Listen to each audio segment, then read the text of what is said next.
everyone, thanks so much for joining me today.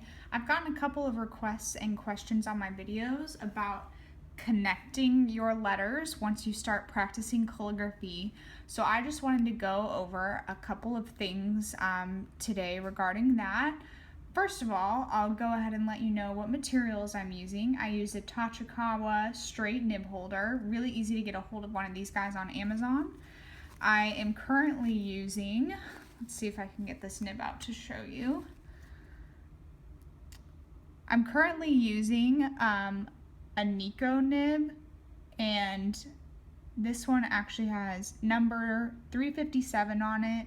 It's slightly different than the Nico G. I think a little less flexible, but very, very similar in many ways. And then I also have my Sumi ink. It's in this little bottle because it actually comes in this really big container that looks like this. So I just put it in a small one.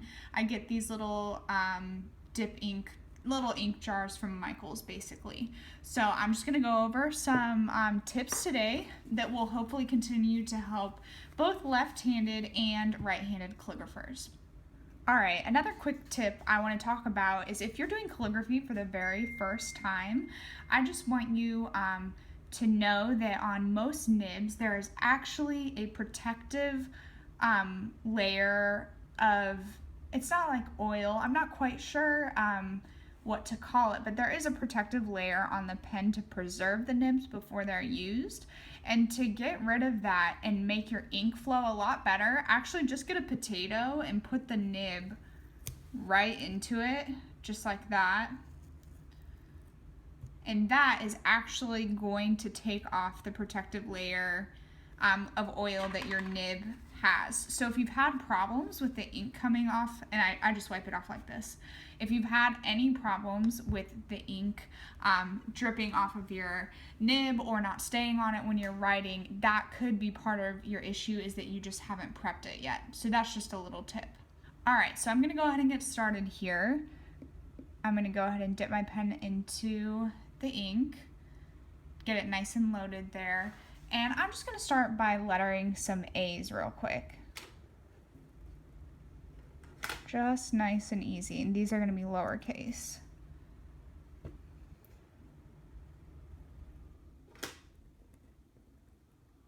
Just like this. So all of these are obviously not touching. All right, now I'm also gonna write out the word happy, but I'm gonna write each letter individually without them connected. So I'll do the H first.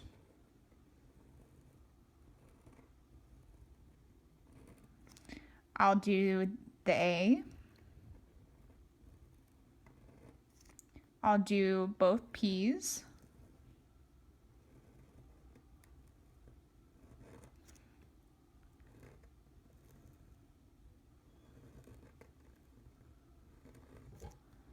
And the Y.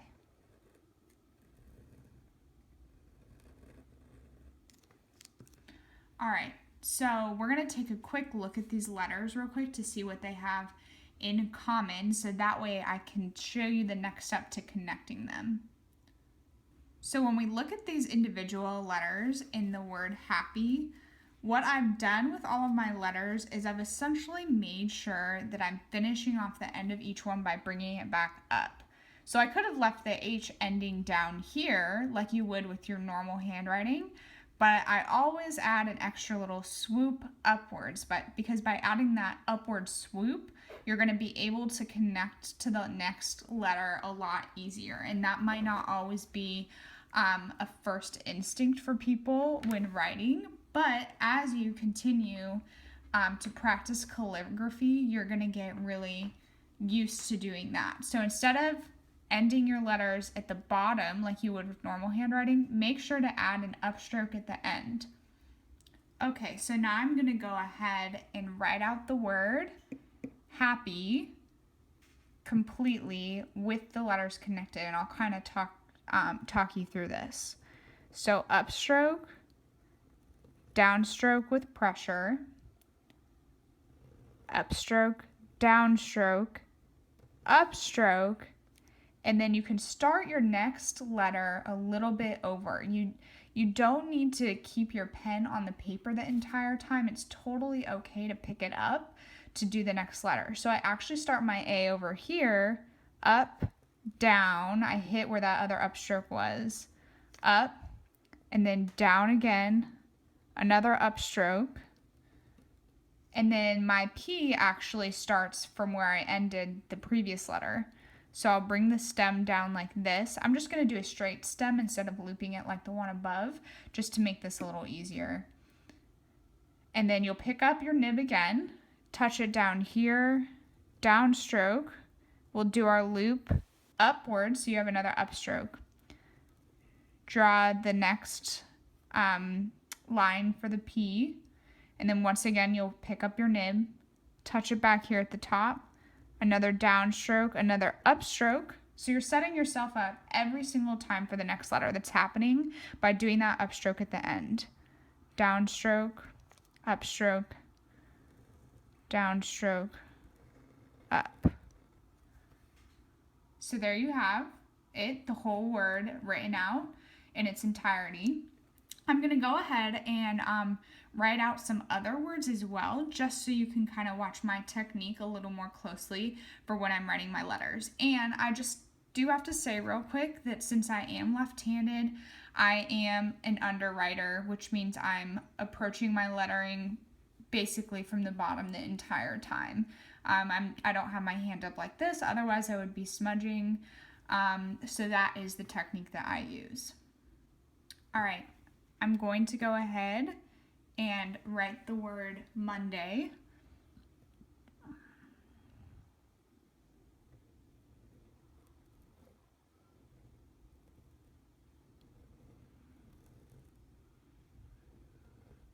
Once again, lifting my nib.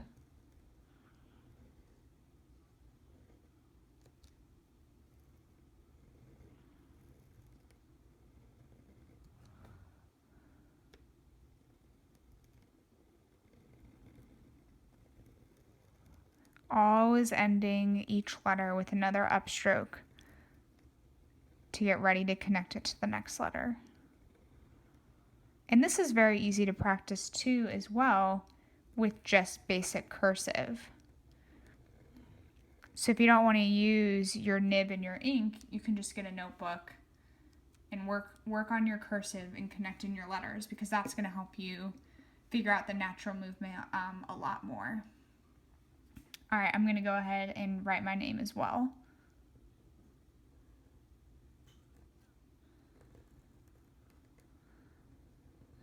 And if you're still working on figuring out how to form your letters, and if you want an exemplar, make sure to check out my Etsy shop. There's a link below in the comments, and I'm currently selling a modern calligraphy uppercase exemplar on there. I'm still working on the lowercase one.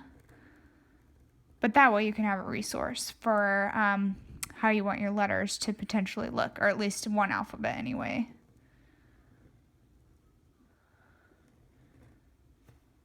And just have patience with yourself. The act of calligraphy is actually very slow. It does not happen very quickly. All right, well, there you have it. That's all for today. Just a simple lesson on how to connect your letters. Let me know if you have any questions. Leave them in the comments below. I have a whole queue for videos that I'm going to be doing based on what you guys suggest. So I always love hearing your feedback. Hope you have a wonderful rest of your day.